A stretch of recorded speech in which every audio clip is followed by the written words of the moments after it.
সম্মানিত মৎস্যচাষী ভাইরা, আসসালামু আলাইকুম। আশা করি সকলেই ভালো আছে। আবারও আজকে এক নতুন ভিডিও নিয়ে হাজির হলাম। তো গাইস, আজকের ভিডিওতে কিছু গুরুত্বপূর্ণ কথা বলবো যা আপনাদের খুবই কাজে লাগবে।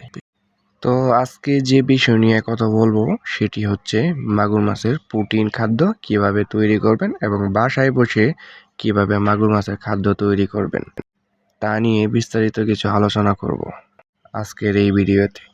তো ভিউয়ার্স, আমার স্ক্রিনে দেওয়া যে মাছগুলো দেখতেছেন এটি হচ্ছে 2025 সালের নতুন বছরের অরিজিনাল চকলেট কালার হাইব্রিড মাগুর মাছের পোনা। এটি একটি বিদেশি জাতের হাইব্রিড মাগুর মাছের পোনা। সো গাইস, আপনিও চাইলে কিন্তু এই হাইব্রিড জাতের মাগুর মাছ চাষ করেও কিন্তু লাভবান হতে পারবেন এবং এটি 2.5 থেকে 3 মাস লালন পালন করলেই কিন্তু বাজারযোগ্য হয়ে ওঠে। সো গাইস, এই পোনাগুলা 2.5 থেকে 3 মাসের মধ্যেই কিন্তু এক একটার ওজন আনতে পারবেন 1 কেজি প্লাস এবং 1 কেজি 400 এবং 500 গ্রাম ওজন কিন্তু আনতে পারবেন গাইস। এটি একটি আফ্রিকান জাতির হাইব্রিড মাগুর মাছের পোনা। এই পোনাগুলারে আপনি যত বেশি খাওয়াবেন তত বেশি বৃদ্ধি পাবে। সো গাইস, আমাদের এখানে কিন্তু সব ধরনের সাইজের মাগুর মাছ রয়েছে, যেমন 1 ইঞ্চি, 2 ইঞ্চি, 3 ইঞ্চি, 4 ইঞ্চি, 5 ইঞ্চি এবং 6 ইঞ্চি। তো সম্মানিত শ্রোতা, আপনারা চাইলেই কিন্তু আপনাদের চাহিদা মতো মাছের পোনা আমাদের কাছ থেকে সংগ্রহ করতে পারেন এবং আমরা কিন্তু অরিজিনাল চকলেট কালার হাইব্রিড মাগুর মাছটা কিন্তু দিয়ে থাকি এবং আমরা সারা বাংলাদেশেই এই মাছগুলা বিক্রি করে থাকি।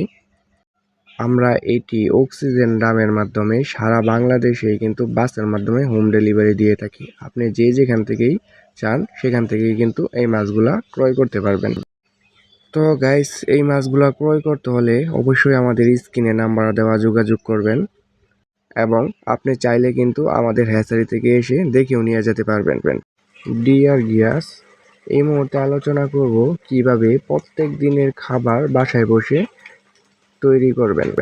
সো গাইস, আপনি যদি বাসায় বসে প্রোটিন খাবার তৈরি করতে চান তাহলে 1 নম্বরে দিতে হবে পরিমাণ মতো ফিড ফিশ, 2 নম্বরে দিবেন হুইল, 3 নম্বরে দিবেন চাউলের গুঁড়া এবং চাউলের যে কুড়াটা বেরোয় সেটা দিতে পারেন এবং আটা দিতে পারেন।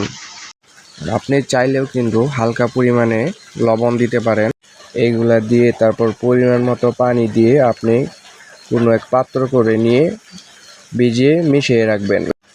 এই খাবারের নিয়ম হচ্ছে আগের দিন আপনি সবগুলো একসাথে করে পানি দিয়ে মিশিয়ে রাখবেন, তারপরের দিন এটা পুকুরে গোল গোল চাকা করে ছাড়তে হবে। ভিডিও দেখা